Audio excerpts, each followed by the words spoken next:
Are you freaking kidding me, folks? Wake up. Do you know there's a snake wanting to be our president? And do you know you can smell snakes? They give off odors. Wow. You people have no clue of all the lies and scandals that the Clintons have been doing over the years. Wake up and smell the snakes. Because that's what they are. They don't care about the Americans. They care about the Clintons. And Clintons only. So watch this video and tell me you can't see or hear or even smell a snake coming through this video. Because I'll tell you what, this is just true facts.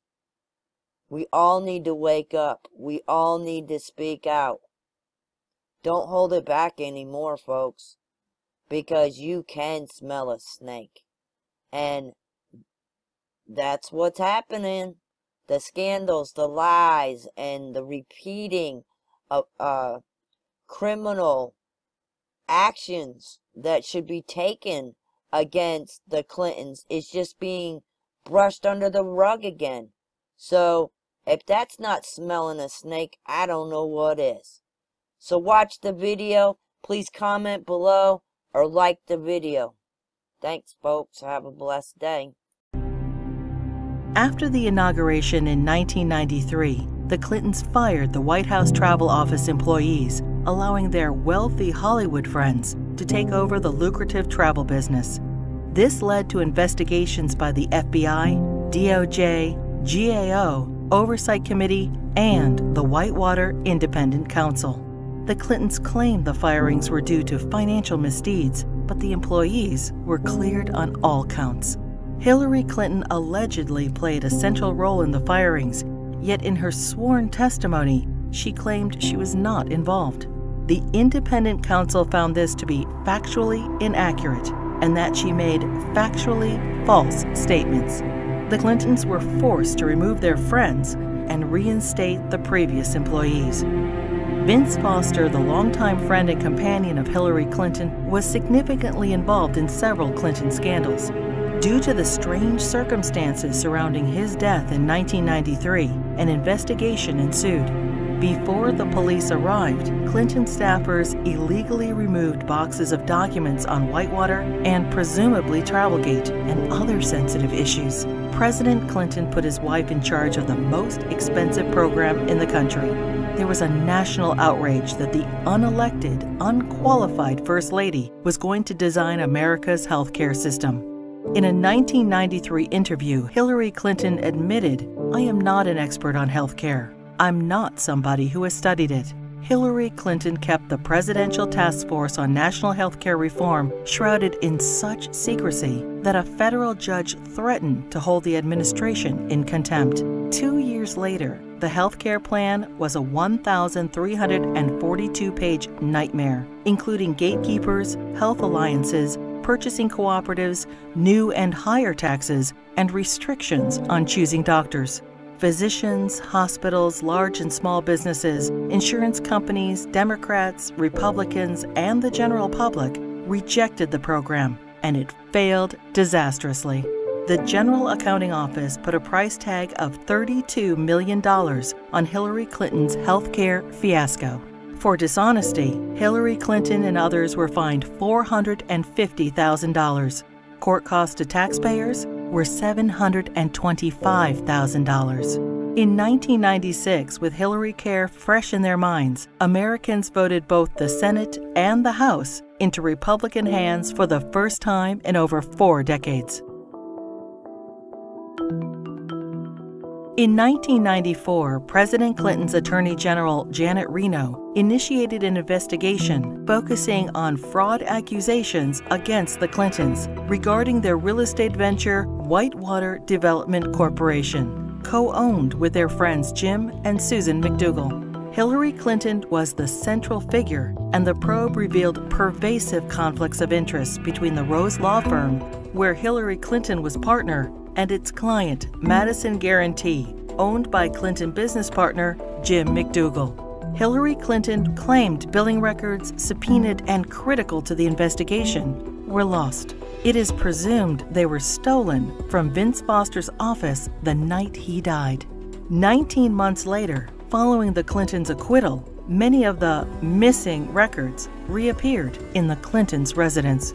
As they were covered with Hillary Clinton's fingerprints, she fell under suspicion of obstruction of justice. Their business partner, Susan McDougal, refused to testify against the Clintons, assuring they were not charged. Susan McDougal went to prison for her silence, but was pardoned by President Clinton. 15 Clinton associates were convicted of 40 federal crimes related to Whitewater. The independent counsel's report highlighted the president's abundant and calculating lies under oath, obstruction of justice, and abuse of power. During this case, many other alleged abuses were uncovered. The 4.5-year expanded investigation cost taxpayers $145 million.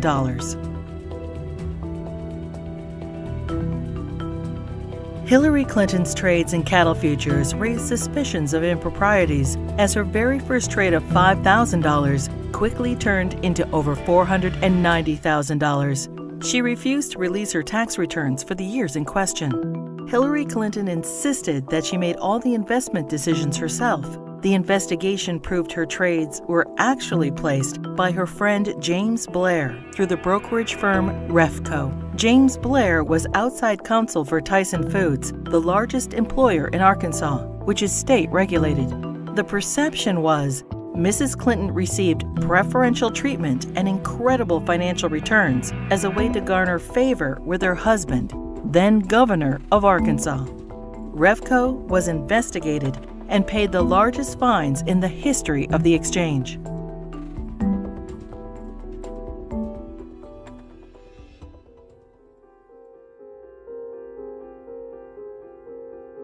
The Clinton administration improperly requested and received FBI background reports on 900 Republican officials. Hillary Clinton allegedly initiated the request to add data to her enemies list, leading to 3 separate investigations in 1996. In testimony, the White House Personnel Security Director refused to name Hillary Clinton as the source of the request, and he was forced to resign. Hillary Clinton claimed she was guiltless and was called a congenital liar in the New York Times. The fund was established so individuals or companies hoping to garner favor with the president could help pay the Clintons' endless legal bills. In 1996, the Justice Department investigated campaign fundraising abuses and cover-ups by the Clintons in connection with an effort by China to influence administration policies. In violation of U.S. law, agents for the Chinese government and military funneled millions into President Clinton's re-election campaign, the Clinton Legal Defense Fund, and the DNC. The DOJ's report stated, "A pattern of events suggests a level of knowledge within the White House, including the President's and First Lady's offices, concerning the injection of foreign funds into the re-election effort." The Clintons were accused of using the IRS to harass their enemies, including Republican politicians, the White House Travel Office, the NRA, Judicial Watch, the Heritage Foundation, and other conservative organizations. A senior IRS official admitted that Clinton opponents were singled out for tax audits. Also audited were Bill Clinton's female accusers, including Jennifer Flowers, Paula Jones, Juanita Broderick, and Elizabeth Ward Grayson.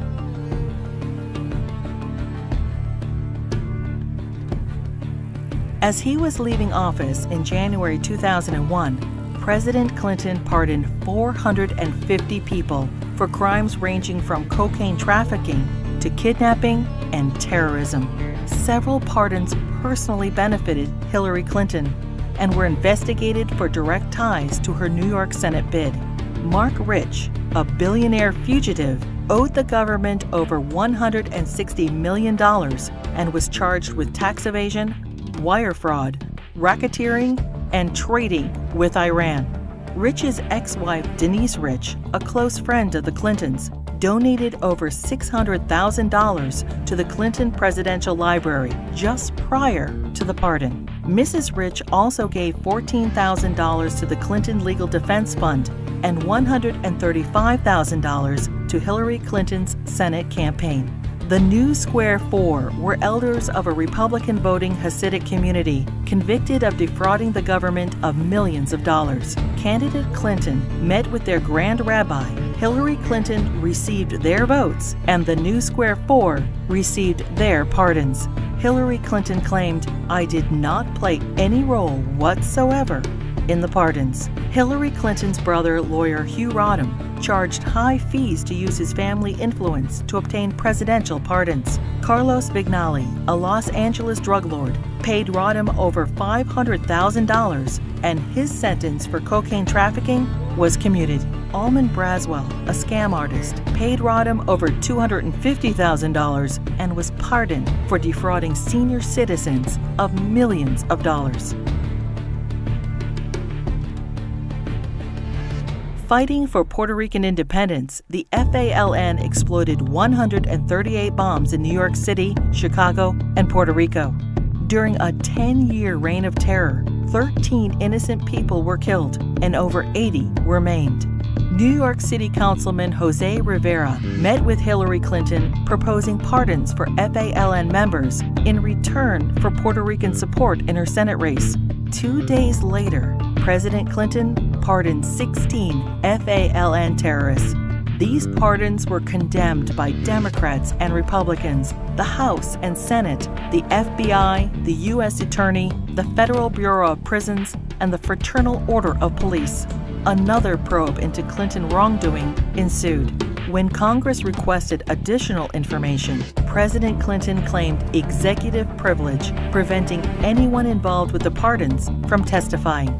Hillary Clinton claimed no involvement in or prior knowledge of the decision.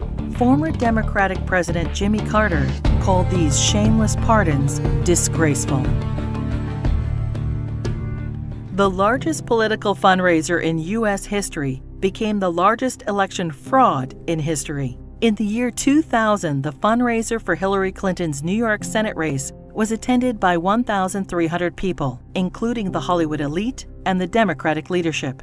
In violation of federal election statutes, an individual, Peter Paul, financed the entire event. Peter Paul was also a convicted cocaine trafficker. In violation, Hillary Clinton was involved with the solicitation of funds and the coordination of the gala. In violation, Hillary Clinton requested in writing an additional $150,000 from Peter Paul in untraceable securities. The Clinton campaign's filings with the Federal Elections Committee stated the event only cost $500,000. The actual price tag was $1.5 million. Senator Clinton was fined over $50,000 for purposely underreporting the cost of the event. In another campaign finance fraud, Hillary Clinton ignored FBI warnings and accepted over $900,000 from scam artist and felon Norman Sue.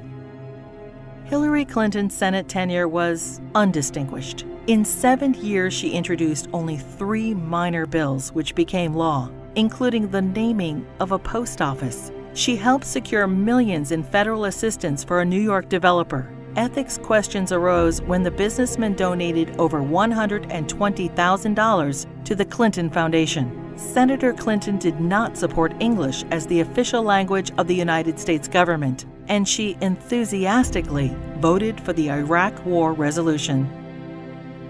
Hillary Clinton ignored Senate rules and reporting requirements for the hiring of staff and non-paid fellows, breaking the Senate Code of Official Conduct and hiding multiple conflicts of interest. She was investigated by the Senate Select Committee on Ethics.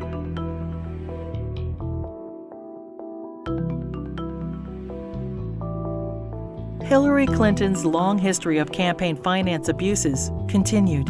Jeffrey Thompson and other fundraising bundlers for her failed 2008 presidential campaign pled guilty to conspiracy and campaign finance law violations. In the primaries, Democrats nominated the little-known junior Senator Obama over the well-known, scandal-ridden Hillary Clinton. In 2009, President Obama nominated Hillary Clinton as Secretary of State. In 2014, the State Department spokesperson was asked to identify one tangible achievement from Hillary Clinton's 4 years as Secretary of State. She responded, "I am certain those who were here at the time, who worked hard on that effort, could point out one."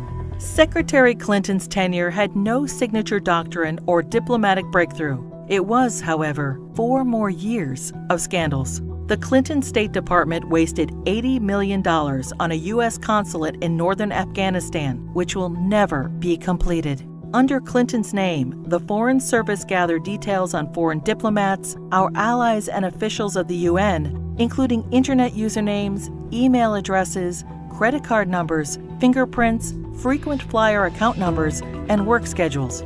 The Clinton State Department lost approximately $6 billion due to improper filing of contracts.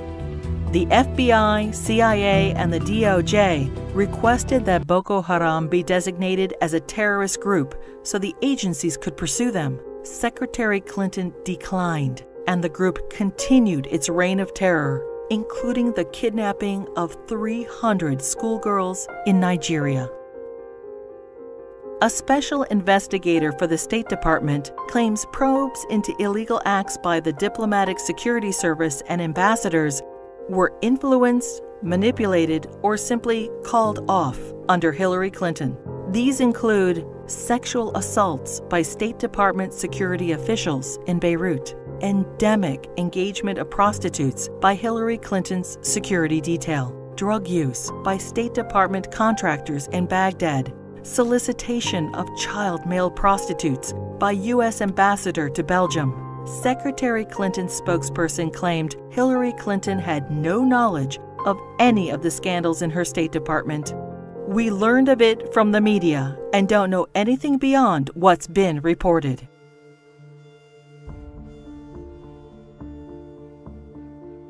The United States mission in Benghazi, Libya, was attacked on September 11, 2012. As Hillary Clinton was Secretary of State at the time, she is at the heart of the cover-up investigation.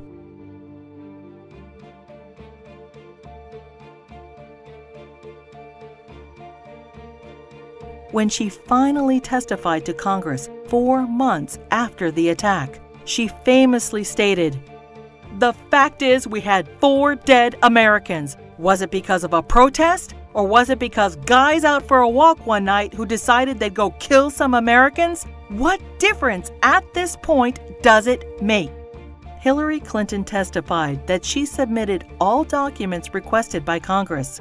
20 months later, and only through a Freedom of Information Act request, 41 new documents were released, including changes to Ambassador Susan Rice's talking points. More documents are still being withheld.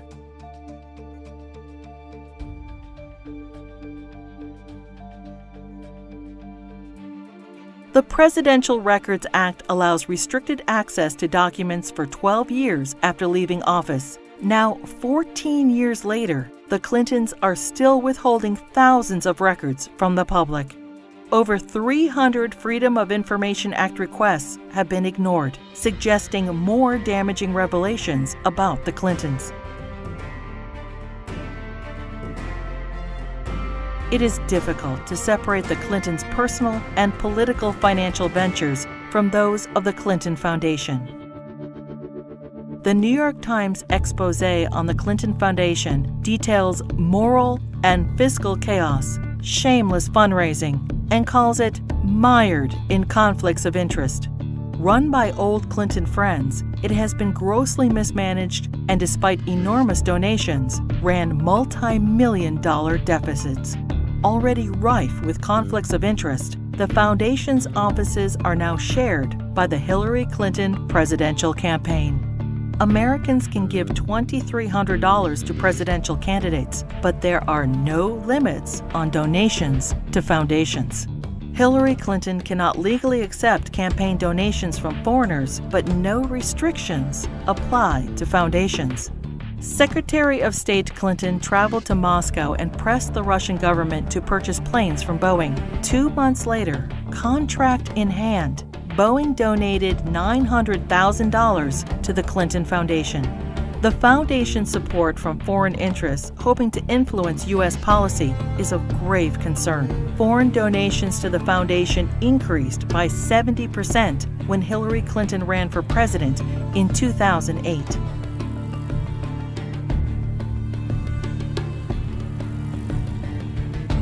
Saudi Arabia has financed terrorists, has an abysmal women's rights record, and punishes homosexuality by death. And yet, the Kingdom of Saudi Arabia is one of the largest supporters of the Clinton Foundation. In a Clinton co-presidency, every large donation could raise suspicions of improprieties or influence peddling and lead to non-stop investigations.